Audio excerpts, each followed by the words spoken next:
The cold steel of the scalpel bit into my throat before I even realized the doctor wasn't on my side.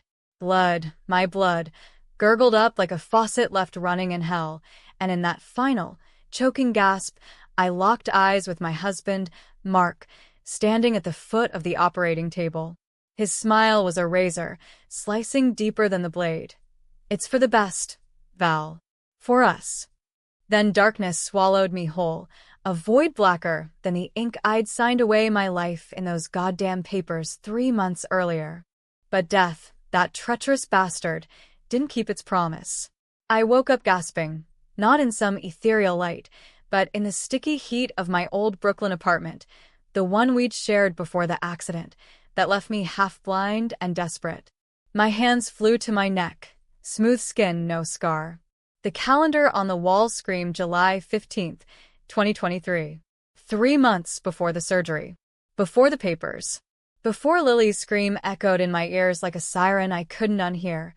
"Mommy, don't sign. He's lying." I bolted upright, heart hammering like a jackhammer on Fifth Avenue asphalt.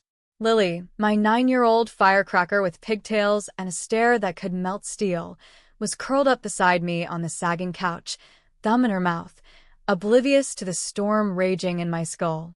This wasn't heaven or hell. This was a do-over. A second chance to claw back what that snake Mark had stolen. My company, my sight, my life. And this time, I'd make him bleed without lifting a knife. The apartment reeked of yesterday's takeout, greasy lo mein from the corner spot on Flatbush, and the faint, powdery scent of Lily's strawberry shampoo. Sunlight slanted through the blinds like accusatory fingers, pointing at the stack of mail on the coffee table. Bills. Eviction notices we'd ignored. And there, buried under a pizza flyer, was the first letter from Mark's lawyer, dated a week from now in this timeline. Proposed asset transfer for marital harmony. Bullshit. It was the opening salvo in his war to dismantle Valerie Kane Designs, the fashion label I'd bootstrapped from a garage in Queens to a 7-figure empire peddling sustainable streetwear to every influencer from LA to the Hamptons. In my first life, or death, whatever you call it, I'd been too trusting. Too in love. Mark waltzed into my world 5 years ago, all charm and Wall Street polish, promising to handle the business side, while I poured my soul into sketches and seams. He was the guy who brought me coffee during all-nighters, who whispered, "You're unstoppable," in my ear after we landed that Nordstrom deal. But underneath? A viper in Brooks Brothers. He siphoned funds into his side investments, crypto scams and offshore shells, while gaslighting me into thinking my migraines were the problem, not his sticky fingers. Then came the accident. A hidden run on the BQE during rush hour, courtesy of a black SUV with no plates. Doctors said it was a miracle I survived, but the blunt trauma to my head left me with partial blindness, blurry halos around everything, like living in a Vaseline-smeared lens. Mark played the devoted husband, hovering with pills and pity until he dangled the surgery. Experimental, cutting-edge, covered by our insurance if I signed over controlling interest in the company to him, temporarily. For stability. For us. Lily knew. God, how did she know? At 9, she was already sharper than most adults, devouring my old design books like comics and eavesdropping on board calls with the focus of a pint-sized detective. That day in the lawyer's office, as my pen hovered over the dotted line, her tiny voice pierced the room. "Don't, Mommy. He's lying about the money." Mark laughed it off. Kids say the darndest things, but I shushed her, too fogged by pain meds to see the truth. I signed. 2 weeks later, the surgery went south. Turns out, Mark had bribed the surgeon to botch it, ensuring I'd be too wrecked to fight the asset grab. He sold the company for pennies to a shell corp he owned, left me penniless in a nursing home, and vanished with Lily to his new life in Miami. The betrayal burned hotter than a dumpster fire in the dead of winter. But now? Now I was back, eyes clear as a crisp fall day in Central Park, body whole, rage uncoiling like a spring-loaded trap. Lily stirred, blinking up at me with those big hazel eyes, my eyes. "Mommy, you okay?" "You were yelling in your sleep." I pulled her into a hug, fierce enough to bruise, inhaling that strawberry scent like it was oxygen. Just a bad dream, baby. But guess what? Mommy's wide awake now. And I was, for the first time in years, really awake. The next morning, I fired off emails from my ancient laptop, rescheduling meetings, locking down bank accounts, and wiring what cash I had into a new, untraceable LLC. No more playing nice. Mark thought he was the chess master, but I'd been the pawn too long. Time to flip the board. By noon, I was striding into my atelier on Atlantic Avenue, the one with the exposed brick walls and racks of half-finished dresses that smelled like fresh cotton and possibility.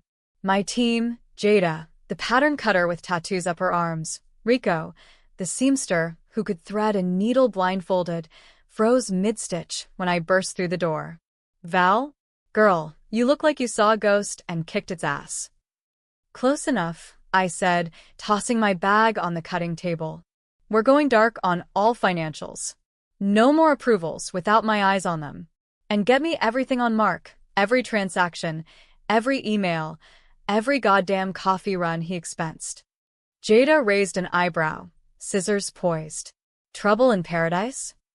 Paradise was a mirage. He's poison. The words hung heavy, but they felt like truth serum, flushing out the lies I'd swallowed. Rico whistled low. Say the word, boss. We got your back. We did. For the next 2 weeks, I was a whirlwind, auditing ledgers till my eyes crossed, schmoozing investors over rooftop margaritas in Dumbo, and tucking Lily into bed with stories of fierce queens who burned betrayers at the stake. She soaked it up, her little mind whirring. Mommy, why is Daddy being mean? How do you explain a serpent to a child? Sometimes grown-ups forget what's important, but we're gonna remind him. The first crack in Mark's facade came via an anonymous tip. Okay, not so anonymous. I hacked his email with a password he'd never changed. Our anniversary. Pathetic. Buried in deleted folders was a thread with a lawyer named Harlan Graves. Blueprints for the asset transfer, complete with notes on incapacitating Valerie post-accident. And photos. Grainy shots of that black SUV, plates traced to a rental under Mark's alias. My blood turned to ice water. He'd orchestrated the hit and run. Not some random psycho on the expressway, a calculated strike to blindside me, literally. Rage boiled up, hot and viscous, but I tamped it down. Revenge wasn't a sprint. It was a marathon through Manhattan traffic. That night, as Lily practiced her multiplication tables at the kitchen table, I slipped into the bedroom and pulled out the Beretta I'd bought years ago for protection, a Brooklyn girl's rite of passage.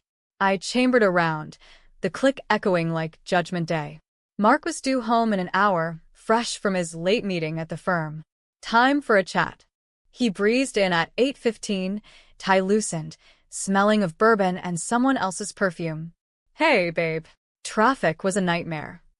His eyes flicked to the gun on the counter, casual as a TV remote. What's this? Role-playing? I leveled it at his chest, steady as the Brooklyn Bridge. Sit down, Mark. We're talking about the accident. His laugh was a bark, but sweat beaded on his forehead. Val, you're scaring me. Put that away before Lily sees. Lily's the one who saved me last time. The words slipped out, a ghost from the future.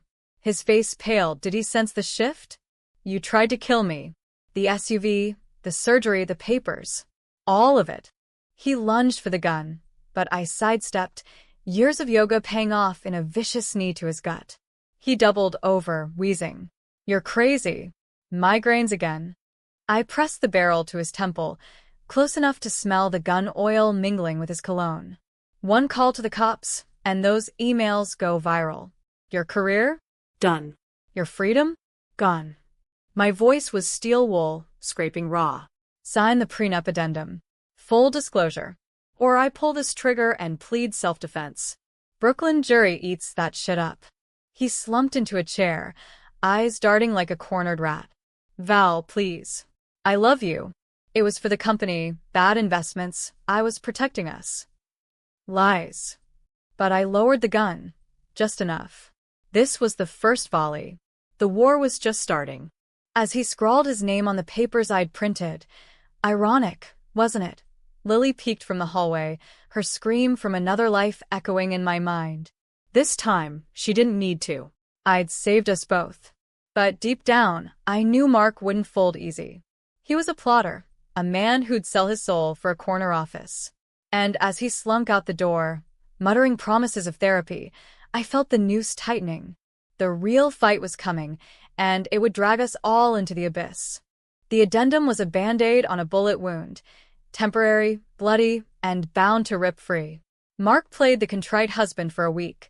Flowers from that overpriced spot in Soho, date nights at our old haunt in the village where he'd proposed with a cubic zirconia fake-out. I'm changing Val. For you. For Lily. His eyes were puppy dog wide, but I saw the calculation underneath, like a shark scenting chum. I nodded, smiled, let him think he was reeling me in. Meanwhile, I fortified the castle. New locks on the doors, a PI named Carla Ruiz shadowing his every move from a nondescript sedan parked across the street. Carla was ex-NYPD, built like a tank with a mouth like a sailor, and she texted updates faster than Lily could Snapchat her friends. Mark's at the Vault, Midtown Strip Club.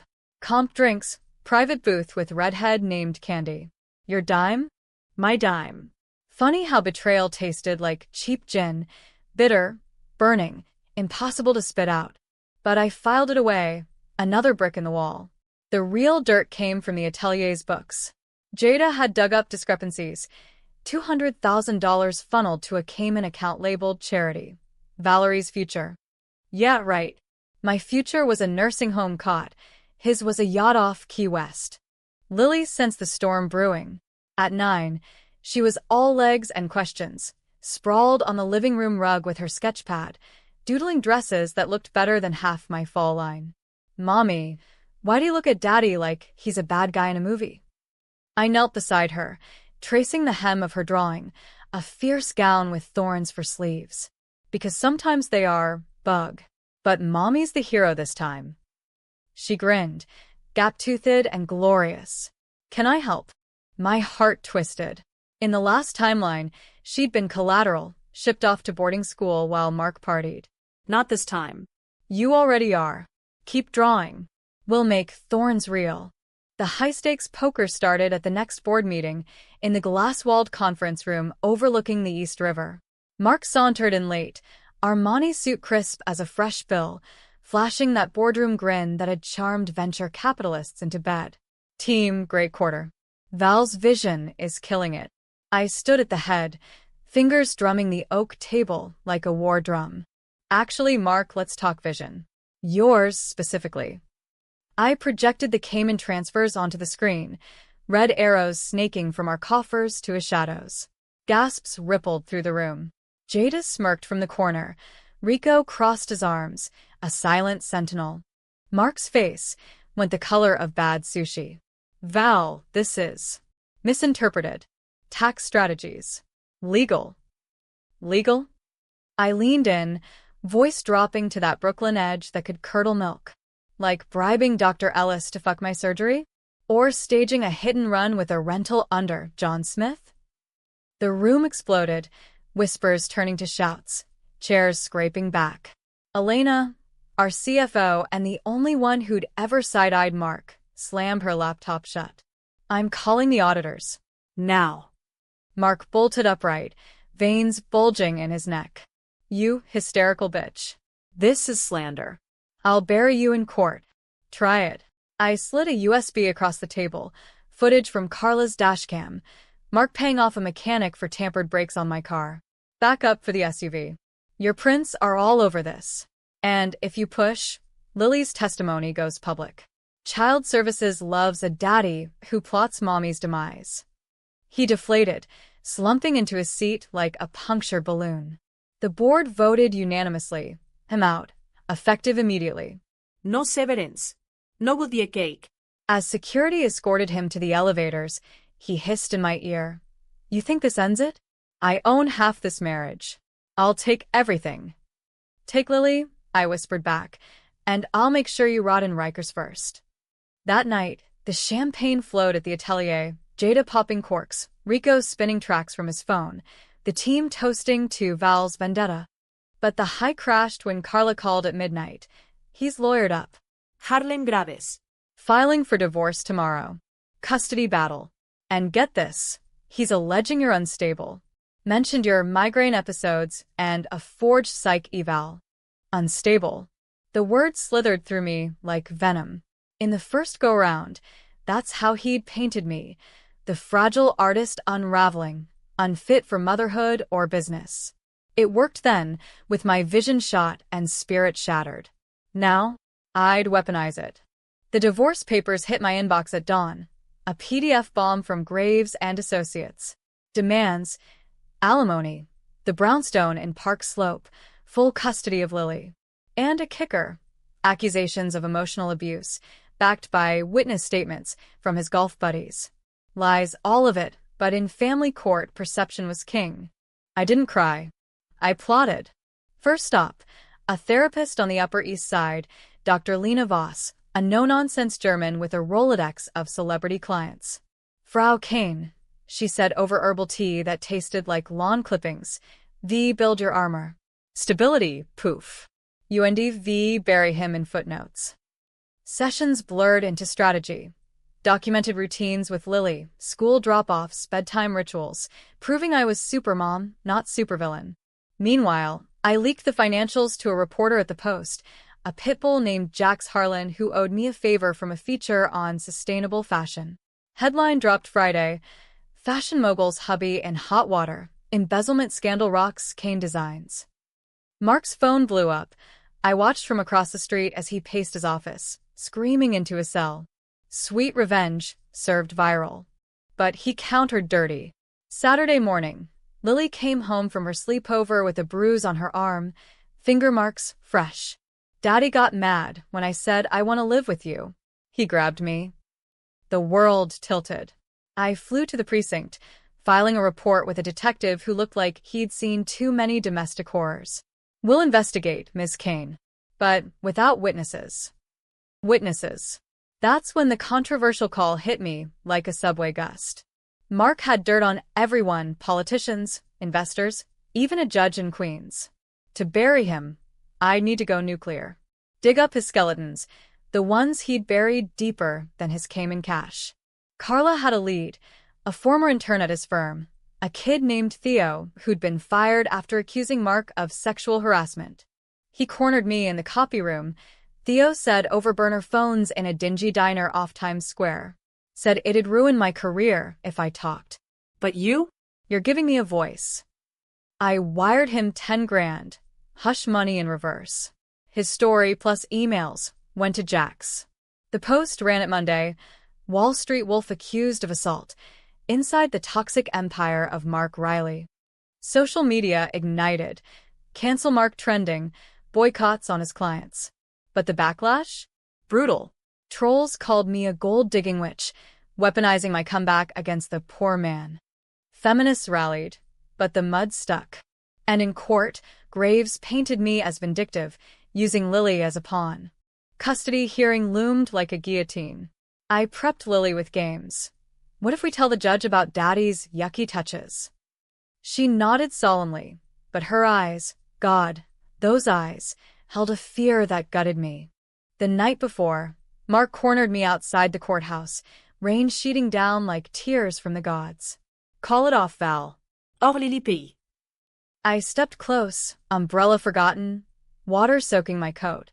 Touch her again, and you're not walking away. I know about the intern. The bribes. The offshore whorehouse fund. His fist clenched, but he backed off, slipping into the shadows. Victory? Or just the calm before the hurricane? As I drove home through flooded streets, Lily asleep in the back, I gripped the wheel till my knuckles whitened. The decisions piling up, they were gray, gritty, the kind that stained your soul. But for her, I'd dive into the gutter and come up swinging. Little did I know the deepest cut was yet to come. Mark wasn't just a thief. He was a ghost from my past, tied to a secret I'd buried longer than his lies. Court day dawned gray and unforgiving, the kind of Manhattan morning where the skyline looked like jagged teeth ready to bite. I dressed in armor, tailored black pantsuit from my own line, hair pulled into a severe bun that said, "Don't fuck with me." Lily clutched my hand in the marble lobby of family court, her backpack stuffed with crayons and a stuffed unicorn named Sparkles. "Mommy, will the judge be nice?"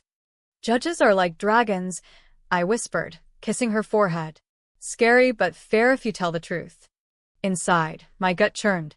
Truth was a weapon, but in this ring, Mark held the sharper blade. Graves rose first, all southern drawl and shark teeth, painting me as the villain. Ms. Kane's recent stunts, leaks to the press, armed confrontations, show a pattern of instability. Mr. Riley seeks sole custody to protect his daughter from this toxicity. The gallery murmured, reporters scribbling, a few of Mark's cronies nodding like bobbleheads. Mark sat ramrod straight, eyes locked on Lily, with feigned paternal warmth. Bastard. My lawyer, a firebrand named Sophia Mendez from Legal Aid's elite wing, countered with evidence. Psych evals glowing, financial trails incriminating, and Lily's drawing, thorns and all, as a child's unfiltered cry. Then Sophia dropped the bomb. Theo's affidavit, detailing Mark's assaults. Gasps echoed off the paneled walls. Grave subjective. Hearsay. Irrelevant to custody. But the judge, a stern woman named Harlan, irony much, with silver hair and eyes like flint, overruled. "Proceed, Ms. Mendez. This court doesn't tolerate predators." Lily took the stand next, tiny in the witness box, clutching Sparkles like a lifeline. "Daddy's mean sometimes. He hurts Mommy's feelings," and grabbed my arm hard. Her voice wobbled, but she held, a mini warrior in Velcro sneakers. Mark's face crumpled, crocodile tears, but the jury of public opinion was shifting. Whispers turned to outrage. A juror dabbed her eyes. By recess, justice for Lily was climbing Twitter, courtesy of Jax's live tweeting. But Mark wasn't done. During break, he cornered Sophia in the hall, voice low and lethal. "Drop the harassment angle, or your firm's audits get messy."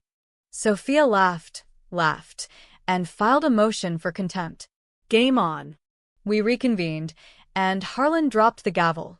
Temporary custody to me, supervised visits for Mark pending investigation. "Mr. Riley, one whiff of impropriety, and you're done." He stormed out, Graves trailing like a remora. Outside, rain had stopped, steam rising from grates like the city's sigh of relief. Lily hugged my legs. "We won, Mommy?" "For now, bug.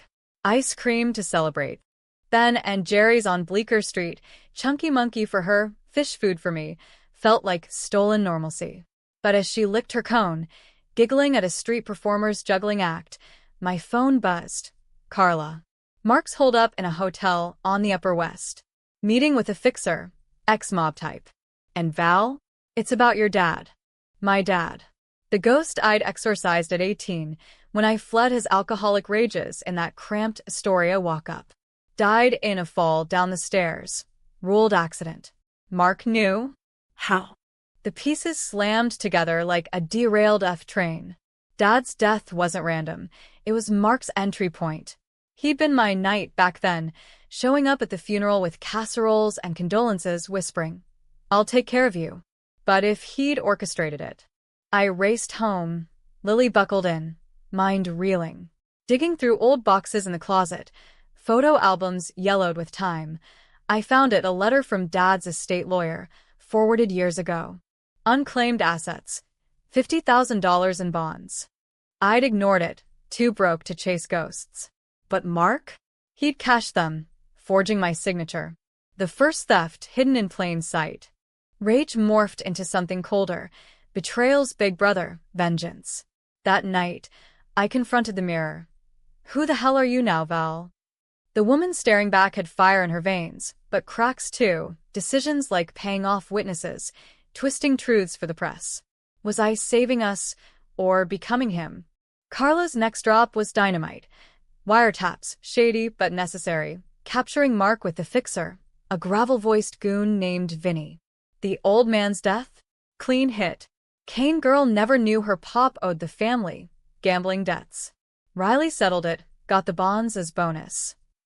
Dad owed the mob, And Mark played Avenger to line his pockets? The secret unraveled like a cheap seam. He'd killed for me, or rather, for the payout. Then married me to bleed the rest dry. I needed proof. Hard proof. The kind that stuck in court. Cue the controversial pivot. Infiltrating his world. I dyed my hair platinum, slipped into a slinky red number from the reject pile, and hit the vault, that midtown den of sin where Wall Street wolves hunted. Mark was there in the VIP lounge, candy on his lap, Vinny nursing a scotch at the bar. I sidled up, accidental bump sending his drink splashing. Oops. Let me buy you another, handsome.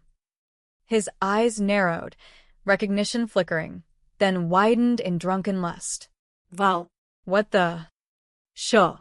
I pressed a finger to his lips, sliding onto the banquette. Call it a truce. One night to hash it out. Booze and ego did the rest. He bit, dragging me to a private booth where walls were thin and mics, courtesy of Carla, hummed. Words spilled. Boasts about Dad. Your old man was a Mark easy squeeze. The hidden run. Brakes on your Jag? My idea, poetic, right? Even the surgery. Ellis owed me from med school loans. One slip and boom, your empire's mine. I recorded it all, hidden in my clutch, heart pounding like bass from the dance floor. But as he groped for more, slurring, you'll come crawling back, revulsion hit like bile. I need him, hard, whispered, rot in hell, and vanished into the throng. Back home, playback confirmed, gold. But the cost? I'd flirted with the devil, let him touch what was mine to avenge. Lily found me at dawn, curled on the couch, replaying the tape. Mommy sad. Nah, bug. Mommy's plotting the happy ending. The DA's office ate it up. RICO charges, murder one on Dad, attempted on me. Mark's arraignment was a circus. Paparazzi swarming the steps. Chance of lock him up. He looked small and orange, no suit to hide behind. But Vinny? He didn't like loose ends. A brick through our window that night, note attached. Back off, or the kid's next. Fear was a live wire, but it galvanized me. I moved us to a safe house in Jersey, boring suburbia with a guard dog named Max, while the feds built the case. Lily adapted, turning boredom into art classes, but I saw the shadows in her eyes. My decisions, the infiltration, the payoffs, were ripples, endangering her. Then the twist, a call from Dr. Voss. Valerie, your sessions. You speak of last time like memory from beyond. Past life. Therapy's gift. Unearthing the impossible. But was my Trungsin real, or trauma's cruel joke? Didn't matter. It fueled me. As indictments loomed, Mark's final play. A plea from jail, through graves. Drop charges, Val. I'll confess to the debts. But the hits? Frame job. Someone bigger pulling strings. Bigger? My blood ran cold. Who? The safe house smelled like fresh paint and paranoia. White walls closing in, Jersey's flat skyline a poor substitute for Brooklyn's bite. Lily thrived on routine. Pancakes at 7, homeschool pods till noon, fort building in the afternoons with blankets that smelled faintly of mothballs. But me?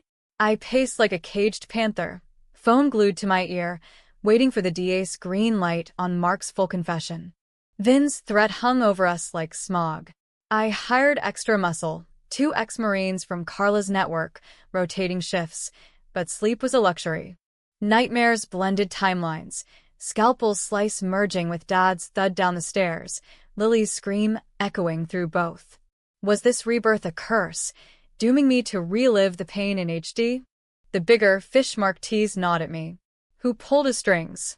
I dove into the rabbit hole, cross-referencing wiretaps with Dad's old gambling logs, yellowed receipts from a bookie joint in Little Italy. Names popped. Frankie, the Blade, Moretti, mid-level mobster with a rap sheet longer than the Verrazano. But Frankie answered to someone, Elena Voss. No, wait. Voss? Like my therapist? Coincidence? Hell no.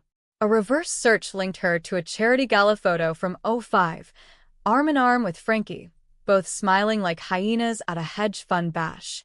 Dr. Voss, my rock? Or the architect? I confronted her at our next session, bursting into her Park Avenue office unannounced, recorder in hand. Elena Vos Moretti? Ring a bell? She didn't flinch, just steepled her fingers over that damn herbal tea. Seat, Valerie. You've been busy. The mask cracked, her accent thickened, German lilt giving way to a Jersey twang. Frankie's my brother. Your father owed him big. Sloppy debts, bad bets on the ponies. When he wouldn't pay, well, accidents happen. Dads fall. Orchestrated by family ties I'd never suspected. And Mark, your puppet. She shrugged, elegant as ever. He was useful. Ambitious boy, fresh from Harvard Law. I introduced them after your father's Departure. He cashed the bonds, married the grieving widow. Win-win. Rage blinded me. Ironic, given my history. You used me. Therapy was a con. Therapy helped no. Gave you strength. Her smile was ice. But now you're a problem. Frankie's not thrilled about the tapes. Threat veiled as concern. I bolted, heart slamming, straight to the DA with Voss's photo. Conspiracy. She's in it. They moved fast. Raid on her office. Frankie's arrest at a poker den in Atlantic City. But Voss slipped the net, vanished to a villa in Tuscany, per Interpol chatter. Cold comfort. Mark's trial was the spectacle of the summer. Federal courthouse in Foley Square packed with gawkers, TV vans idling like predators. He took the stand, shackled but slick, spinning yarns of coercion. Voss and Moretti forced me. I loved Val. Did it to protect her. The jury ate it up at first, sympathetic nods for the trapped husband. But Sophia shredded him, played the vault tape, his voice bragging like a frat boy on a bender. Poetic, right? The words landed like punches. Gasps turned to jeers. Cross-examination was my catharsis by proxy. Graves objected every breath, but Harlan let it roll. Mr. Riley, Sophia purred, you staged the hit and run. Bribed the surgeon. Killed my client's father. For what? A bigger bank account. He sweated, collar wilting. It was business. Voss promised. Business. She slammed the bonds ledger. You forged her name. Abused and in turn. Grabbed your own daughter. That's not business. That's butchery. The gallery erupted. Harlan banged for order. Mark cracked, babbling about Voss's empire. Laundering through fashion fronts. My company a unwitting cog. Twist. Kane Designs had been dirty from the start. Mark's investments mob wash. My empire. Tainted. Investors fled. The atelier shuttered overnight. Jada called, voice breaking. Val, what now? We believed in you. Guilt was a gut punch. My revenge had poisoned the well. But I couldn't stop. Momentum was a freight train. Lily bore the brunt. Supervised visits meant watching Mark through glass at Rikers. Her drawings passed like contraband. He says sorry, Mommy, but his eyes are lying. Smart kid. Too smart. That night, post-visit, she confessed. Daddy told me secrets. About you. Before we met. My blood froze. What secrets, Bug? She fidgeted, unicorn hugged tight. He said Grandpa wasn't nice. Hit you sometimes. And you made him fall. To stop it. The room spun. Dad's rages, belts, bottles, bruises hidden under long sleeves. I'd pushed him that night, drunk and desperate, stairs claiming him in the tumble. Accident? Or mercy killing. Mark had twisted it, fed Lily poison to turn her against me. Tears stung. Lily, it was complicated. I protected us. She nodded, wise beyond years. Like you're protecting us now? Yes. But the lie tasted ash. My decisions, hacking, infiltrating, now facing my own buried sin, were unraveling the moral high ground. Was I avenger or monster? Voss's shadow loomed larger. A package arrived at the safe house. Manila envelope. No return. Inside, photos of Lily at school, time-stamped yesterday. And a note. Family sticks together. Drop the case, or she joins Frankie in the river. The mob's endgame. I federalized it. Witsec whispers, But no dice. I wouldn't vanish. Instead, the nuclear option, go public full throttle. Jax ran a series. The Voss Syndicate, from therapy couch to crime boss. Voss's face plastered nationwide, her charity facades crumbling. Fallout? Protests at my door, feminists cheering, moralists decrying my sensationalism. One egged the window, screaming mob mall? Controversial? Understatement. But it flushed her. Voss surfaced in a leaked video, ranting from hiding. Kane's a fraud. Her father's blood on her hands. The twist gutted me. She knew. How? Mark? Or worse, had she been watching since Dad? Trial climax. Voss extradited, Frankie flipping for immunity. Mark's plea deal crumbled. He faced life. Voss took the stand, poised in Chanel, spinning webs. Valerie Kane murder her father. I covered, for love of family. Objection. Sustained. But the seed planted, doubt in the jury's eyes. Sophia countered with forensics, stair treads matching Dad's prints, no push evidence. Self-defense, she argued. A daughter's breaking point. Harlan dismissed the murder charge against me. Statute expired, truth murkier. But the scar? Permanent. Lily, overhearing from the hall, crawled into bed that night. It's okay, Mommy. I still love you. Her grace broke me. As Voss's empire imploded, arrests rippling through Wall Street, I vowed, no more gray. Clean slate, for her. But the final confrontation brewed. Vinny, loose end, cornered me in a Jersey strip mall lot, rain-slicked and shadowed. Boss lady wants a word. Voss, in the flesh, stepping from a black Lincoln. No tea this time, just a silenced pistol. End it, Valerie. Walk away rich. Choices. Take the bribe, vanish clean? Or fight, risk all? Vinny's grip on my arm was iron. The pistol's muzzle, a cold kiss to my ribs as Voss circled like a shark in pearls. The strip mall's neon buzzed overhead. Walgreens, a laundromat, empty at 2 a.m., a stage for our showdown, rain drumming on the asphalt like impatient fingers. You got balls, Kane. Voss purred, her twang fully unleashed. Stirring the pot till it boils over. But family? That's sacred. Sacred? I spat, twisting against Vinny's hold. My voice echoed off the plate glass windows, raw and ragged. You mean syndicate? You killed my father, twisted my husband into a killer, and now threaten my daughter. That's not family. That's a fucking cult. She laughed, low and throaty, pulling a slim drive from her pocket. This? Your get out of jail free. Offshore account, 10 mil disappear with a girl. Frankie sings I fall, but you? Clean. No more blood on those designer hands. The offer dangled, tempting as forbidden fruit. 10 million could buy a new life.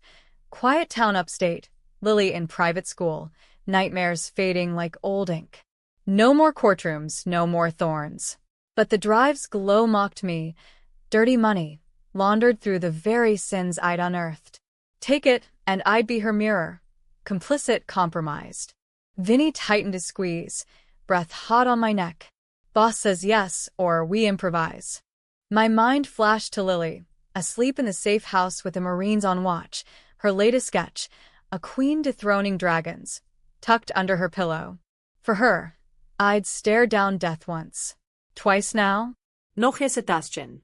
Fuck your money, I snarled, knee driving up into Vinny's groin. He howled, doubling over. I grabbed his wrist, twisting till the gun clattered free. Voss lunged, manicured nails raking my cheek, but I was Brooklyn-born, dirty fighting in my DNA. Elbow to her solar plexus, she gasped, staggering back against the Lincoln. Vinny recovered, swinging wild. I dodged, snatching the pistol from the puddle. On your knees, both of you. My hands shook, but the barrel stayed steady. Sirens wailed distant. My SOS button pressed in the scuffle, alerting Carla's team. Voss sneered, blood smearing her lipstick. Hero complex? You'll regret this. The family's everywhere. Not anymore. Headlights pierced the downpour. Black SUVs screeching in, feds spilling out with vests and shouts. FBI. Hands up. Vinny complied, cursing. Voss? She bolted for the car, engine roaring to life. Tires spun, fishtailing on wet pavement, straight at me. Time slowed. Raindrops suspended, Voss's eyes wild with hate. I fired. Once, twice. Tires blowing, the Lincoln veering into a hydrant with a metallic screech. She slumped over the wheel, alive but cuffed minutes later, medics swarming. As they zip-tied her, she locked eyes with me through the chaos. You think it's over? Your secrets. They haunt. The drive? Feds seized it, tracing to a dozen more indictments. Voss's empire crumbled like a house of cards in a gale. Arrests from coast to coast. Charities dissolved. Wall Street in panic mode. Mark's sentencing came swift. Life without parole, no visitors. He begged through the glass at our final meet, voice a rasp. Val forgive. No. I stood, Lily's hand in mine, virtual, via speakerphone. No way she'd see that ruin. You don't get absolution. Rot with your regrets. Outside, autumn air crisp as justice, we walked Central Park. Real freedom, no shadows. Lily skipped, leaves crunching underfoot. Mommy, can we get a puppy? 2. I promised, laughing for the first time in months. The Atelier reborn? Leaner, cleaner, co-op model. Profits shared. Jada and Rico back, no mob taint. My line launched stronger. Thorn collection. Dresses fierce and forgiving, selling out in hours. Backlash faded. Fans hailed me a survivor, not scandal. But the twist lingered. A quiet ache. Dad's death. Push or fall. Voss's taunt unearthed police files. My fingerprints on his collar, consistent with gripping and fear. Self-defense, ruled cold, case closed. Yet in therapy, real this time, with a new doc, I unpacked it. A daughter's desperate act, not murder. Forgiveness started there, in the mirror. Lily? She thrived, pigtails flying at soccer practice, sketches turning pro. One night, over mac and cheese, she asked, Mommy, why'd you yell in your sleep that first morning? About signing papers. A chill. Had she heard the echo? Just a dream bug. One where I almost lost you. She hugged me fierce. But you didn't. You're my hero. Hero. Flawed, scarred, but standing. The rebirth wasn't magic. It was grit, the kind forged in betrayal's fire. Mark, Voss, Vinny, they were footnotes now, sells their tomorrows. As snow dusted the city that Christmas, Lily and I strung lights on our new brownstone stoop. Ours, unencumbered. No more screams in the dark. Just us, unbreakable. Yet in quiet moments I wondered, if death looped again, would I choose different? Nah. This path, thorns and all, led home. The end? Not tragic, not fairy tale. Real as New York's pulse, messy, relentless, alive.